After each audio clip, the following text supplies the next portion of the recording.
What's up, everybody? Happy New Year. We're back with another episode of the Microcast. As usual, today's episode is hosted by me, TJ David, and Zoë Rom. This week's episode is kind of a year in review, discussing our rose, bud, and thorns from the past year and what we're looking forward to in the next year, plus our favorite athletic moments and what folks can learn from those experiences. Yeah, heck yeah.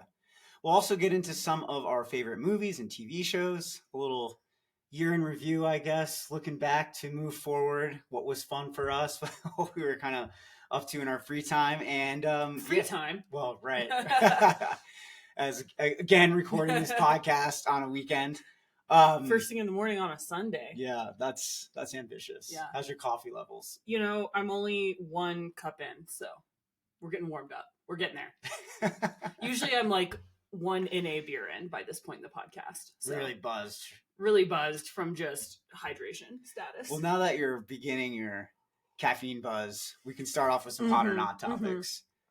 Yeah, so TJ, this is one hotly debated on our Slack channel and hotly contested amongst athletes we coach. And this is one, spoiler alert, also hotly contested in the scientific research. What's your take on Normatech boots? Okay, Normatech boots. I got my first pair of Normatech boots back in 2018. Operative word being got? I purchased them. You did, with adult money. With full price? Discount? A friend of mine sold his pair to me. I think he was kind of like a rep or something. He gave me a pretty good deal on them. I got them for I think it was like $100. Okay. And I really liked them. But I think it was like a first generation pair because all of the connectors to it broke very early on. And I remember noticing when I had it and was using it for recovery, and then when I stopped using it, I was like, oh God, how can I stop using this thing? This really is helpful. But then after a while, I got used to not having it, and I could not find replacement pieces for it. So it ended up going in the landfill, unfortunately. Right. And fast forward a few years later, shout out to Coach Drew, who was working at Rush Running in Fayetteville at the time. He had an extra pair, and he gifted us his extra pair. And so we've had a really nice, probably a next generation Normatech. It's pretty durable. Yeah. And I really like it, actually. I'm a huge fan. These were given to us free of charge. Yes. I think that's important. Podcast. Yes. So I want to back up and just share a little bit about the history of the Normatech or compression or pneumatic boot. They were originally developed for folks with diabetes to help increase circulation, because folks will often lose feet and toes if they're not able to get circulation to those areas. And the idea behind them is that they could work in the same way, enhancing recovery for athletes, helping circulate blood around the lower extremities, which is great in theory. However, other things that can help with circulation are standing up and sitting down, walking around your house, walking around the block, legs up the wall, taking your dog for just a quick walk around the block, or even hopping on the exercise bike to pedal very, very slowly for 10-20 minutes. So it's one of those things where the price tag is pretty steep for what the actual measurable effect is. Again, they only really how they operate is by increasing circulation, and you can do that a lot of other ways for absolutely free. So I'm really reticent to endorse or recommend these in any way personally, and also the evidence is really mixed on these. Again, it's hard to test because you can't really have a double-blind study. People know when they're getting compressed versus when they're not. People do report anecdotally feeling better after using these boots. So if you can get a pair for free and you like them, great, go ahead, knock yourself out. I definitely like to sit in them. Actually, interestingly, some of the studies have pointed out that likely one of the things that's nice for them is they make athletes sit on the couch for 45 minutes to an hour. Let me jump in because it reminds me of this book and a book talk we went to at the Limelight about the time that I was using my first pair. Who is that author? Christia Schwanden, Yeah, one of my she favorite science writers. a great book about the kind of the science called of Good to Go, yeah. The Science of Recovery. Right. I am obsessed with this book because it sort of uses sports science and particularly recovery science to help show the limitations and strengths of the scientific process in general. I would recommend this book to absolutely every athlete and anyone just like curious about science and how it actually works generally, and understanding the science as a process more than anything. And again, like it's very hard to test these things in a double-blind study, but primarily one of the reasons that people report Normatech boots and compression boots aiding in their recovery is they're forced to sit and chill out. Same thing sort of with massages, is like the benefit doesn't primarily come from the mechanical intervention. It comes from like a type A person who maybe struggles with recovery being chained to the couch for an hour. Yeah, and I think maybe that's the biggest factor in this. Totally. But then, I would, over Normatech Boots, I would recommend the Succession series finale. That's an hour and a half, and HBO is way cheaper than Normatech Boots. True, but if you've got that cash to burn, which some folks might, and they're thinking about, well, what might help facilitate me being on the couch, I think this could be a good option. A puzzle. Too mentally engaging for me on a rest day. Yeah. I would just say that the science isn't there for me to recommend it just because I like the way that something feels on a superficial level. That's never, as a coach, going to be what like makes me want to recommend it to other folks. And I think it's a really fascinating case study of sort of athletes opting for expensive marginal gains to the detriment of the foundations. Like if you're not absolutely nailing your nutrition, getting a ton of sleep, and really managing your stress well, you do not need Normatech Boots. I would agree with that. I might diverge a little bit with your opinion there. I think if it does feel good for the athlete and it does help facilitate, the bigger gains that are to be made when you actually are recovering, and it helps to facilitate that, then yes, we want to establish these habits. We want to eliminate points of friction. And sometimes a vehicle like a Normatech boot can help with that. Is that what I would recommend an athlete do if they were struggling to get their recovery in, if they weren't sleeping well, if they weren't, taking that time for themselves? That'd probably not be the first thing I recommend that they do. Wouldn't be the 100th thing. Like there's so many, again, like if you already have a pair or you can get a pair for free, knock yourself out. I'm going to use these boots again, because we're gifted a pair and I think they're nice. And I totally get struggling to stay on the couch, but I think that again, if you're interested in investing this much money into a recovery modality, it's much more worth investigating. Like, could you be working with a nutritionist? Could you be working with a mental performance coach? Could you be working with a therapist? Like, there's so many other things that are validated in the scientific evidence and are also like cost intensive. Totally. So I would just be like, you know what? Like in a vacuum, if you had all the time, all the money, sure. Like if those things were not factors, but I don't think that answer resonates with most people, because for most people, finances and time are a factor. Right. And then they weigh that against the silver bullet effect, which is what can I do to help biohack? Totally. Like I'm going to buy Normatech boots, but I'm going to keep drinking alcohol every day. And it's like, you know what? That's probably not the most intelligent decision for your recovery. Thinking about vehicles for doing things. Vehicles for stuff. Peloton, hot or not? So I am a Peloton subscriber because I really like the yoga and the bike workouts. So I'm a fan. I wish I had a bike. If anyone from Peloton is listening and wants to give me a bike, hit a girl up. Because like right now we have like a janky off-brand Canadian version where you can like sort of jerry rig it with an iPad and like do your own like fake Peloton session. Okay, it's a Schwinn. It's pretty nice. It's fine.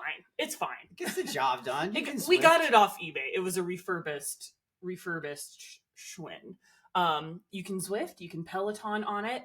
I like Peloton because it helps, like, especially like if I'm doing a treadmill workout and I just want someone else to choose the playlist for me, or like when I say treadmill workout, running easy on the treadmill. I would not recommend athletes do the workout, like the workouts with intensity as guided by Peloton instructors, because the aim of those workouts is generally not in concert with what we're trying to do. What about in training. cross training? In terms of like if you were going to double and you weren't ready to double in running yet and you're transitioning over, working on bringing those hours. I would keep it easy. Yeah. Don't do like high intensity intervals. Don't do threshold workouts on the bike. Again, just because that's going to make it so that you need more recovery for doing a Peloton work, which like that's not the point of our training. There are benefits to that, but you have to weigh the risks and the benefits of like adding in all that intensity. And while I think the Peloton workouts are fun and great, those are primarily aimed towards helping the average American get fitter and connect with exercise. They are not created with the intent of like getting the metabolic adaptations that we're looking for in running. So what's the call on this? Hot or not? I'm going to say hot. It's like $11 a month. I like it. I really like, especially the yoga. I'm a big fan of the yoga. I do the morning yoga every morning when I'm in Denver. So you're using it, I think, in a different way than I've seen the athletes that I've interacted with use it, because I've seen them use it more as that supplementary cross training modality, and then I've seen them unprescribed use all of those more intense workouts. Yeah, don't do that. And I just think that's those workouts are not geared towards working on the same energy systems. So it's like it's sort of drawing from your fitness bank without depositing in it in the same way that intentional structured microcosm coaching is. Yeah, I'm not hot on Peloton. I got to give my honest opinion. Yeah. I'm going to get you to take one of Alex Toussaint's Club Bangers bike classes and you'll change your mind. It's so good. If it aligns with my training. Yes. Well, so like they'll tell me to do like spin ups or an interval and I just won't. And I just imagine that I'm raging in a club and that's what works for me. Well, So I guess I'm paying $11 a month for someone to DJ for me and I ignore all their training advice. So, pot kettle. Well, again, when we look at things like Normatech, Peloton, these are vehicles for something else. They can potentially be helpful in developing a habit or routine and lowering those friction points and those barriers. It's very hard to get the majority of athletes to get on a stationary bike and just pedal for 40 to 60 minutes because it's too boring for most people. So having some of that stimulus, the music, the visuals, the motivation from Robin Arzone telling me I'm a speed queen. Right, exactly. I need that. That's not a marginal gain for me. That's everything. Yeah. And I mean, I'm not immune to that either. If I'm on the bike, I'm watching Netflix or I'm Zwifting. Yeah. I'm using different things. Yeah, Zwift used to be a Zwifter. But I mean, right now you're doing the most of your training is fully just running. I mean, there's no reason for me to be cross training. You're not limited. I can run 6-7 days a week and double. Yeah. So all right. Planks, hot or not? Hot. And so a big thing here, and we'll get into this in our next episode, I'm going to drop a little teaser. We're going to talk about crunches later. Planks are great for runners. When you think about the sort of core stability that runners need, you need to be able to use your legs and your lower extremities like levers. So you need a lot of functional core stability. We don't need abs, like you don't need to look like a swimsuit model. You need to have a functional core. And the quote that I share with a lot of my athletes is that you can't fire a cannon from a shaky canoe. And your core is the canoe. So you need it to be really strong so that you can really like have a strong base to fire the cannon your leg from, right? Well, let's be specific about that. So like when people think about core, they often think about like the 6-pack abs. Yeah, that's a very superficial abdominal muscle. We're talking about the deep core, like the transversus and other muscles that are actually underneath. Right, and it can even be into your back. Like I've been doing a lot of core strength for my back and realizing that one of the reasons I have back challenges is because I have not been as attentive to the like to the deep abdominal muscles I have. And also like your obliques can be helpful as well for stabilizing because you're twisting while running. Especially on the downhill. A lot of athletes are, struggle with the downhill And it's not just because of the eccentric loading, it's because they don't have Correct. the deep core to stabilize. Yes. Yeah.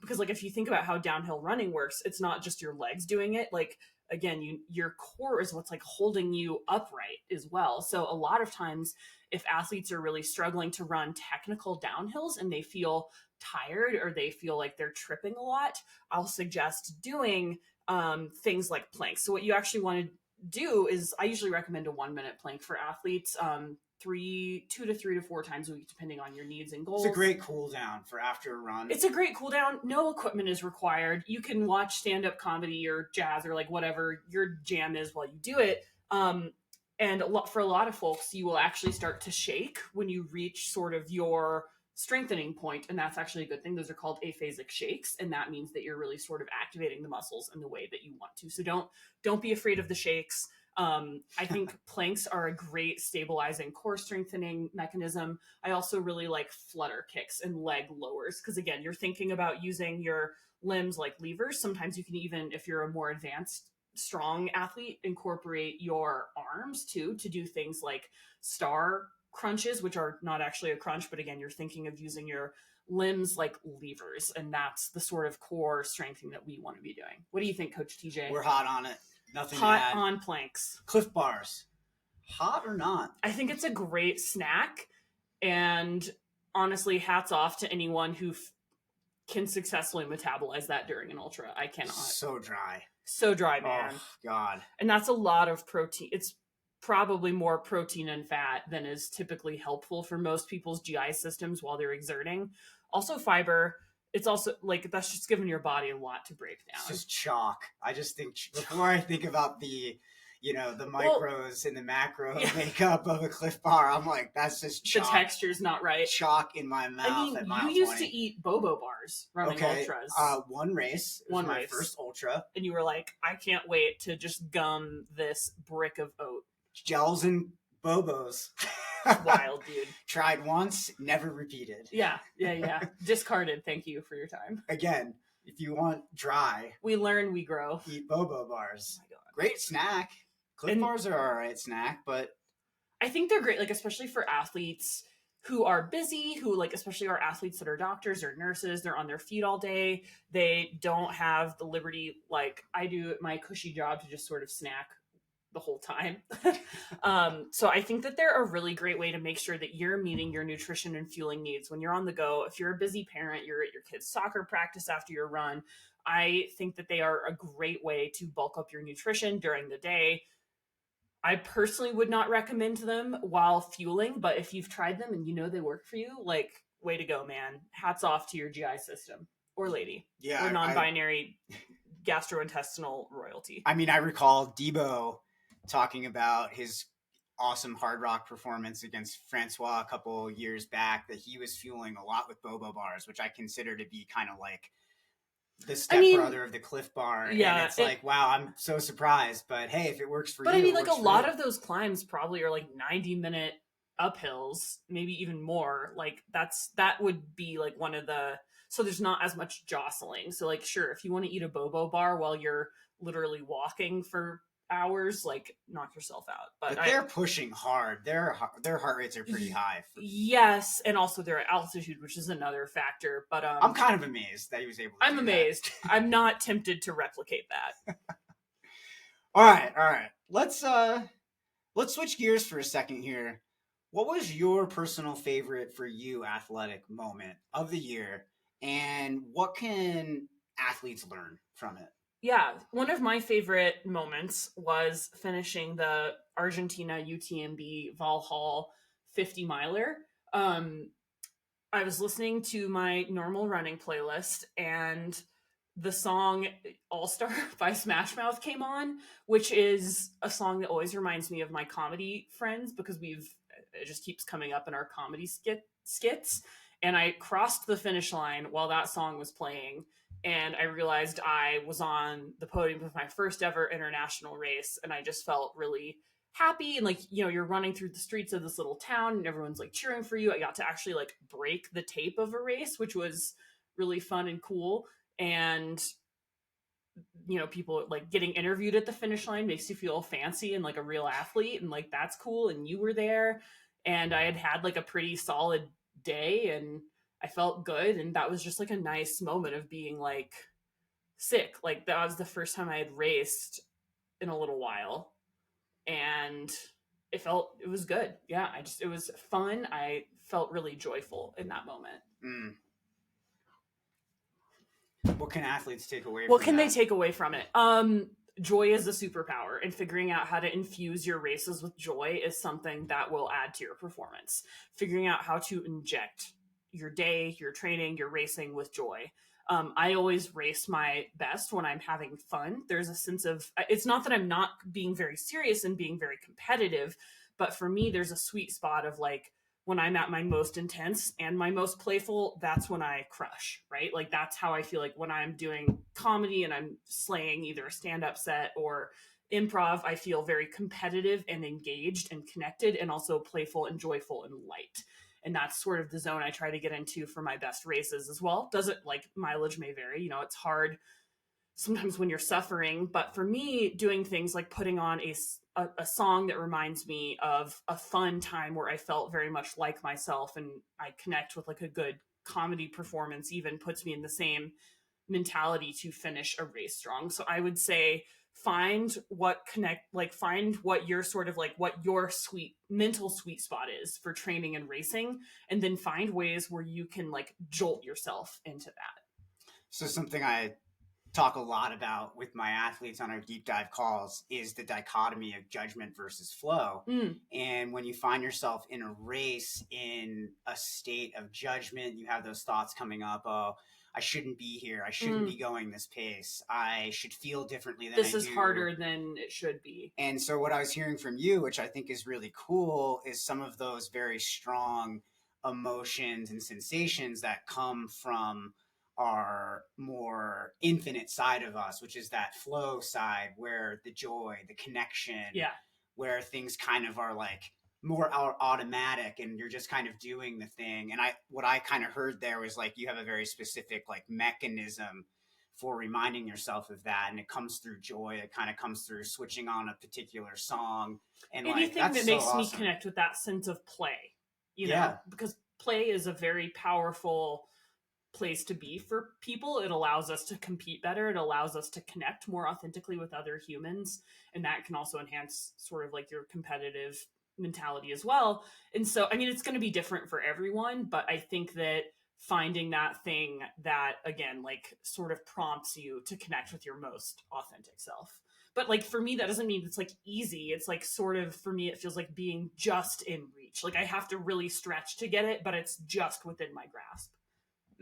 So much learning and self-awareness over years, I think come together to like help you facilitate that mindset. Yeah. Which is a big plug for race a lot, do this over years, continue to, put that effort into learning about yourself and what works, because that's how you become better at this stuff. And think about like other parts of yourself, like as a parent, as, a creative, as a partner, as like a person.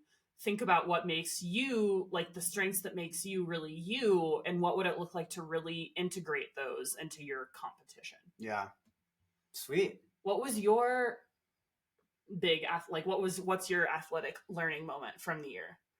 Well, I'm not sure how much of a learning moment it was, but my favorite celebration moment was the UTMB Argentina race as well.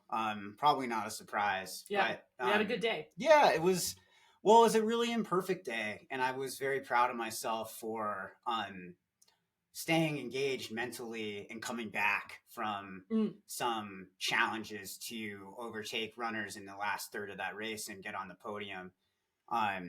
Also my first international podium, which I was really proud of.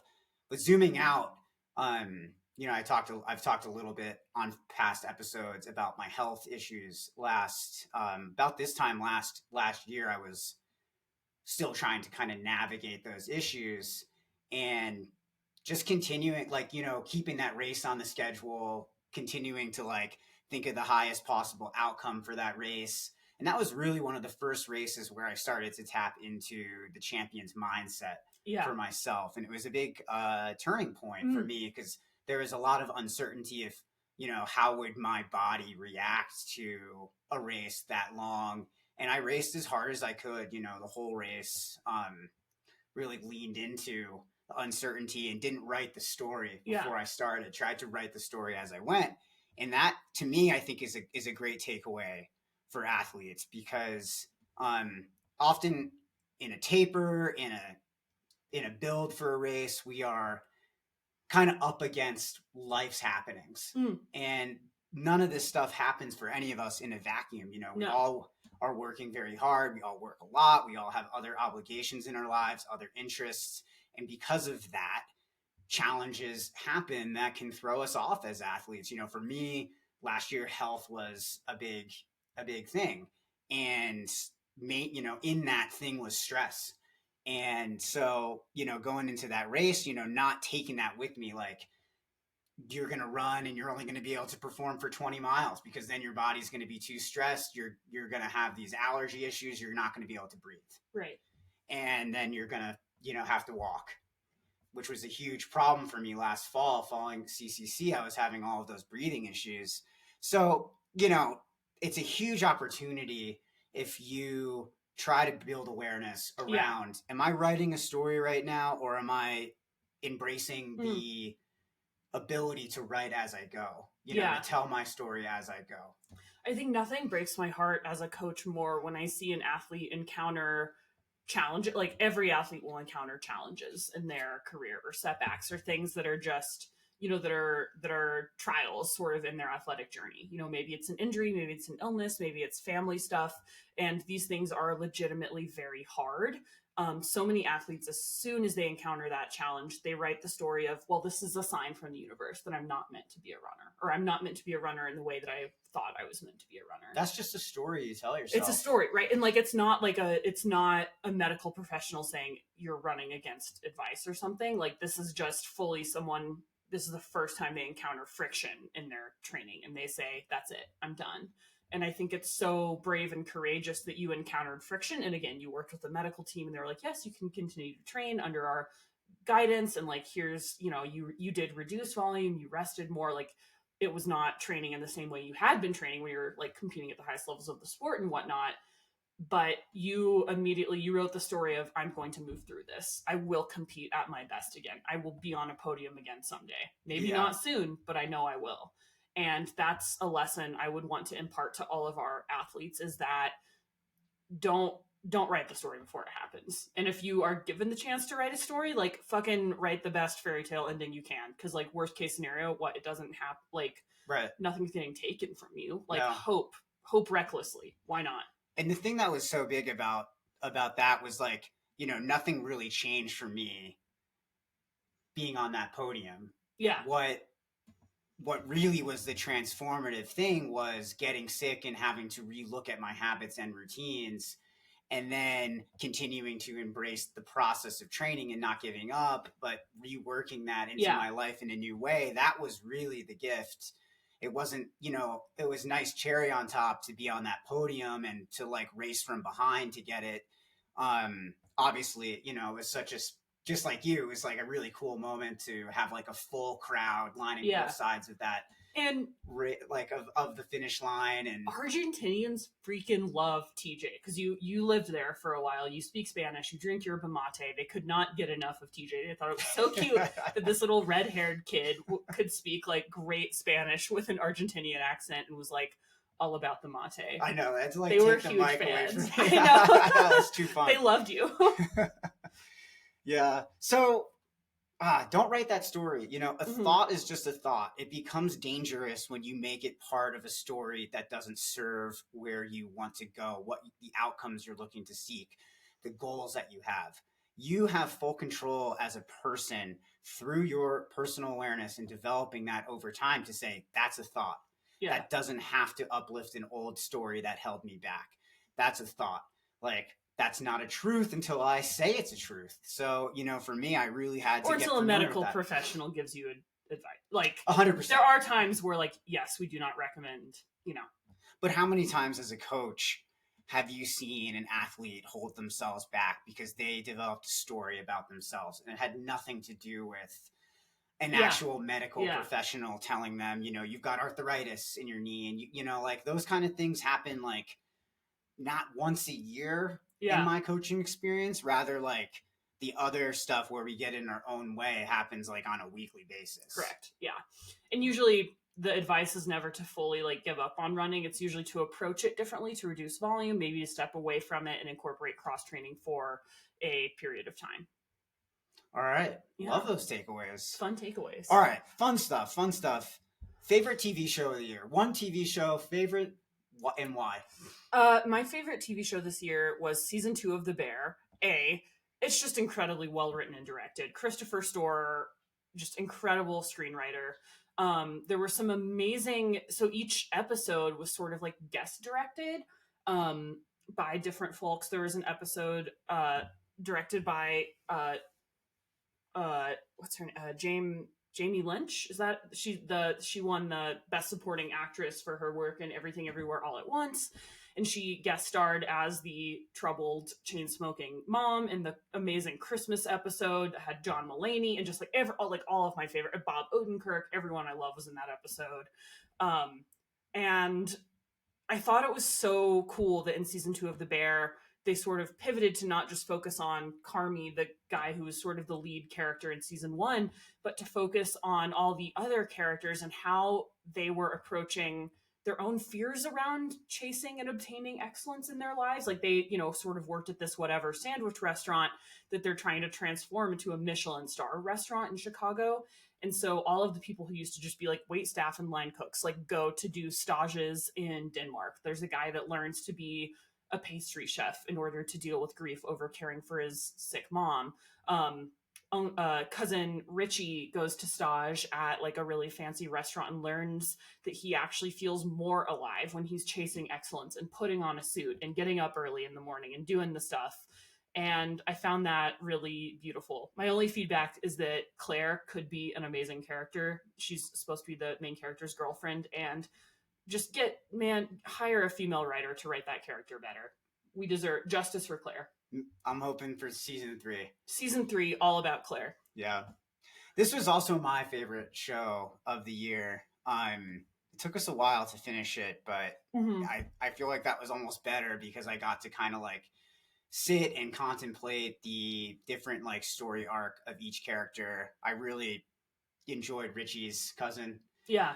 The polishing of the forks. It's just such a great metaphor for putting in the work. Yeah, I have a sign on my desk now that says every second counts, which is a sign that Richie had in the restaurant that he staged at, and he brought it back to the Bear, which isn't like supposed to make you rush. It's just like every second really does matter, and you can spend it moving towards excellence or not. Yeah, it was. And it's all about little actions. It's not about like big dramatic actions. It's about how in order to obtain excellence, you sometimes just have to polish 100 forks. Totally. But I think the other part of the excellence thing was like excellence, pursuit of it is a little messy. It's very imperfect. It's complicated. Yeah. It's not just like an either or, like you either have it or you don't. The way that the show really portrayed, the pursuit of excellence as this non-linear process, I think had a very, I was able to relate to that. And I think other athletes can relate to that as well. And it really helps as an athlete to see examples of excellence in other areas. As runners, especially ultra runners, we tend to watch the same YouTube videos all the time. We watch the same stuff, we get the same information, and we don't really see how what we're doing connects to the bigger picture, which is our lives. Running is a vehicle for self-expression.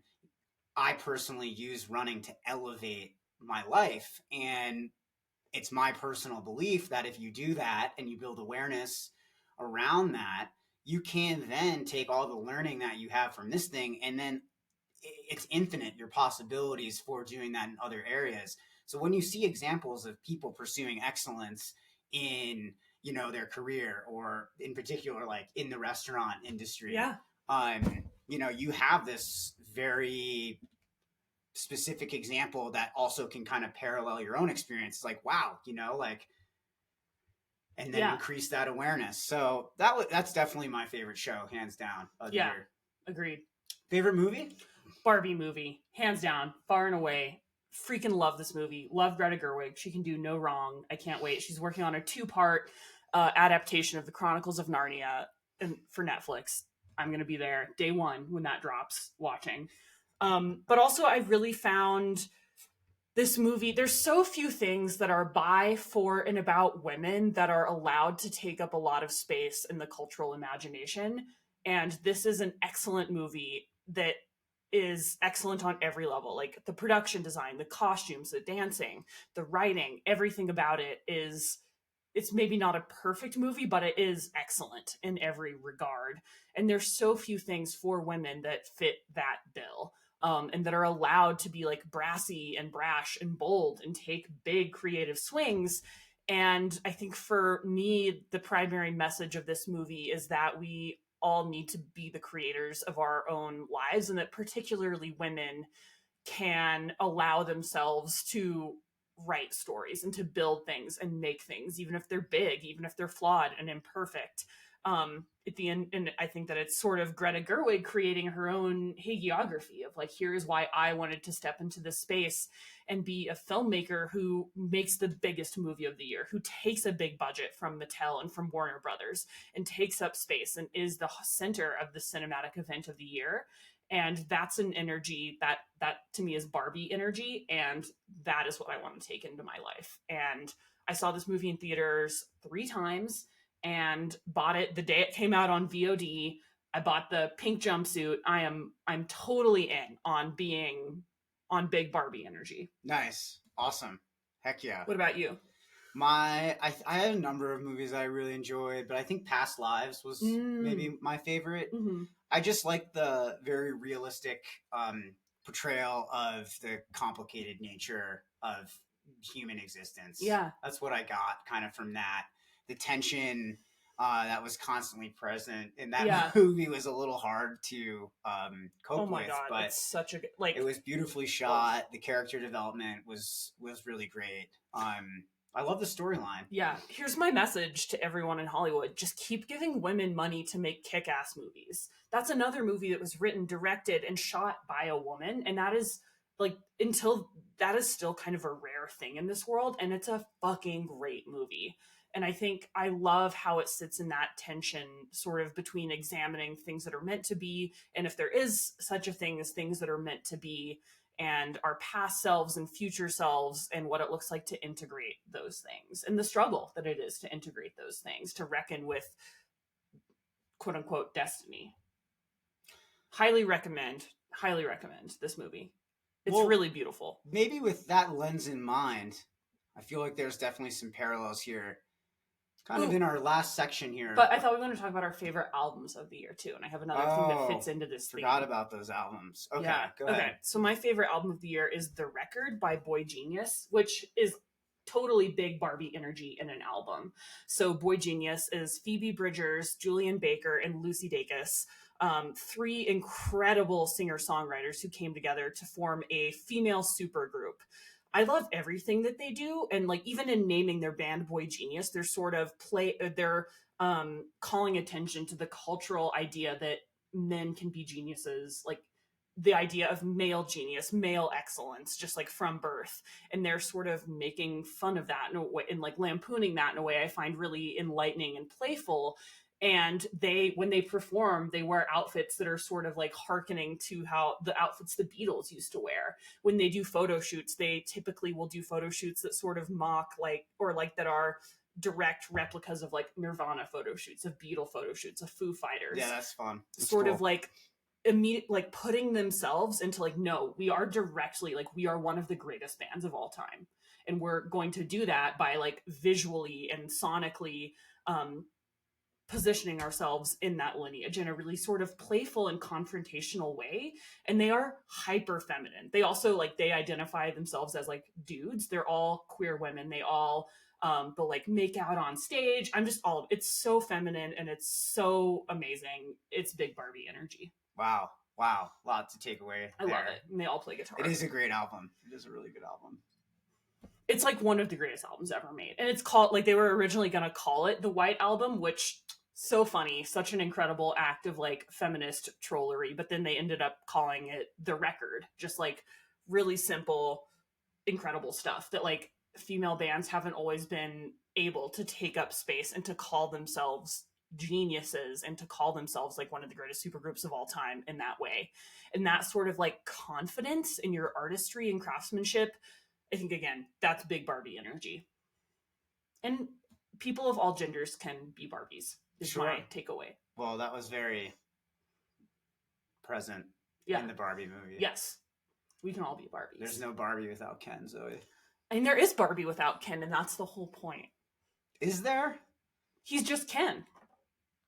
He, struggled with that a little bit. He did, but he got a redemptive dream ballet. It was his whole identity. My job is just beach. Not a bad job, honestly. I think about sometimes on my tough days, just my job is just coach. Just be a lifeguard. No, not a lifeguard, just beach. Just beach. He's not a lifeguard. It's a common misconception. It's amazing.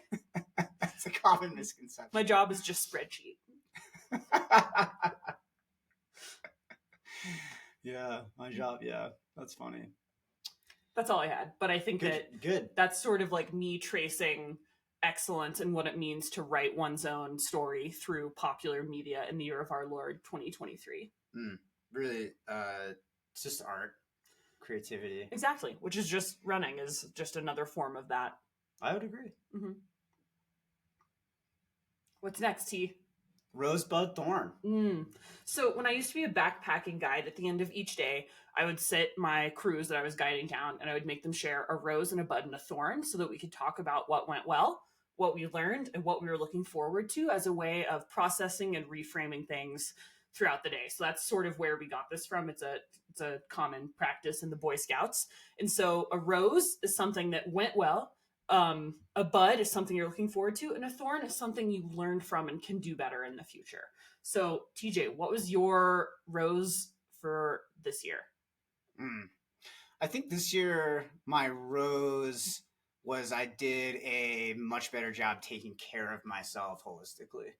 I think, a lot of the athletic achievements, it's still kind of an ongoing thing, but with my health, but being much more on top of it has had a lot to do with how I've re-looked at my schedule. I'm a little actually hesitant to say that's my rose because the last quarter of this year, this almost felt like a thorn. But just I need to work less and continually recover more. And that was something that really worked for me this year. I definitely was able to train more, even through being sick. Felt like my training was higher quality as a result. And yeah, I mean, it's definitely a rose because like it was really there for me, but I got to keep it going in 2024. When we think about, okay, what are the habits? A rose can be an ongoing process. Yeah. I mean, I need to, the last quarter of this year pushed me to my mental and physical limits with rolling out Microcosm 3.0 and getting on like a whole new platform and restructuring the entire business. That pushed me to my absolute limits. And, I'm able to do this on a Sunday morning, not burned out because I still integrated rest in that process. And that just has to be at the forefront of my mind. Yeah. Rose for you? My rose was Run Rabbit and training for Run Rabbit. It was, kind of an intense period of life because I literally turned 30, got engaged, published my book, and then immediately was like, I need 10 days to just chill and like sort of allow my brain to be a normal brain again. And so I just went to Steamboat for 10 days by myself and trained and worked and recovered and just had a great time. And that really allowed me to be very present and have a fun time at Run Rabbit. I had a unicorn day where, it wasn't like an easy day, but I was able to navigate all the challenges that the race threw at me. I had a lot of type 1 fun. I just love that race. I love those mountains. I felt so empowered and powerful running a 100-mile race without a pacer. Running through the night was so fun. I was just like having the greatest time of my life. Awesome. That was a big rose. And then, you know, finishing in the money, seeing my good buddy Sean Van Horn have a good day. And like Kylie was there with her pooches at all the aid stations. That was amazing. My friend Abby Levine was there cheering me on. 10 out of 10 day, 11 out of 10 day, 20 out of 10 day. Nice. Hell yeah. Yeah. Good times. How about your bud? My bud. What am I looking forward to? Feeling a little more, the 100-mile distance, I really love it, but it's such like as soon as you think you figured it out, you didn't, and you can't. Yeah. It continues to be such a puzzle, but I feel like I'm batting 300 at that distance. But it's sort of this thing of like, all right, I'm going to keep learning and getting better and trying harder. And that means that my rate of failure and success might be approximately the same because I'm going to keep trying harder at that distance. I have some ambitions to return to that distance this year. But I feel a bit less scared. Like I feel a bit more like that's how it goes. Some days are good, some days are really hard. Nothing is ever guaranteed, but I've made peace with the fact that it's always going to be hard, that it's always going to be humbling is why I love it. Awesome. Yeah. Awesome. What is your bud for the year? I'm looking forward to seeing, you know, where we are a year from now with Microcosm 3.0. Seeing, you know, what we learned from this process, how we can continue to grow and change for the better the organization to be more professional, to be a leading professional organization in endurance coaching, and to really embrace just the evolution of, you know, what started 6 years ago and where we are now, which is all of the learning and the experience we had in that time, and to continue to, never stop changing, evolving, adapting, and to really be committed to that in service of the athletes we get to work with. I really feel strongly that an organization that's stagnant and is unable to change, adopt new technologies, adopt new perspectives, is an organization that just simply does not serve the people that, need it most. Coaches, athletes, the organization itself. It's like a shark. It has to constantly move forward or it dies. Is that so for sharks? No, it's a joke. It's a Woody Allen joke. It's a joke from Annie Hall. Sure, I mean... It says a relationship is like a shark. It has to constantly move forward or it dies. I don't feel like we're a predator. I know. Our relationship is not very predatory. We're more like a turtle sunning itself on the beach. Yeah.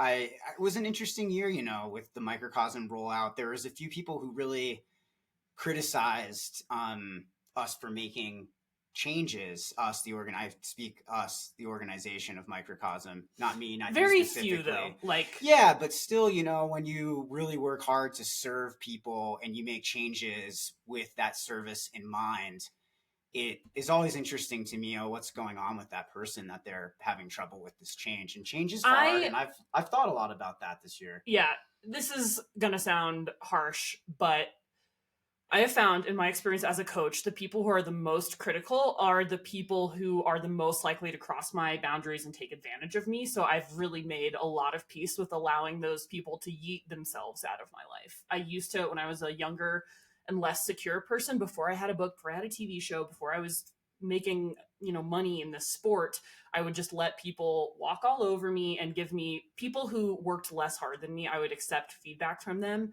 I've gotten very diligent about curating the people I accept feedback from. Is this person changing the sport in a positive way? Is this person putting themselves in the arena? And is this person someone that I look up to and I frequently admire their work and the way they show up in the world? If someone is not all of those things, I do not accept feedback from them. I think it's important to have some kind of litmus test like that, because for some reason people feel entitled to give their feedback on things when it's just completely not in their lane. Yes. I've always wondered about that, because it's really not how I show up in the world. It's very kind of counterintuitive for me to think that way. And so practice for me, part of this bud is to try to put myself in another person's shoes and try to understand their perspective, even though that's kind of also a flawed methodology because we can't really be in someone else's shoes. I think you can want to understand their perspective without wanting to integrate their perspective into your practice.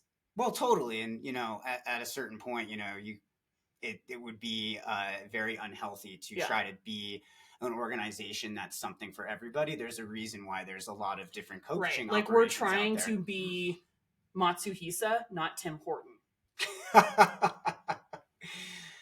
What's your thorn, Zoe? What's your thorn? My thorn, DNFing never summer.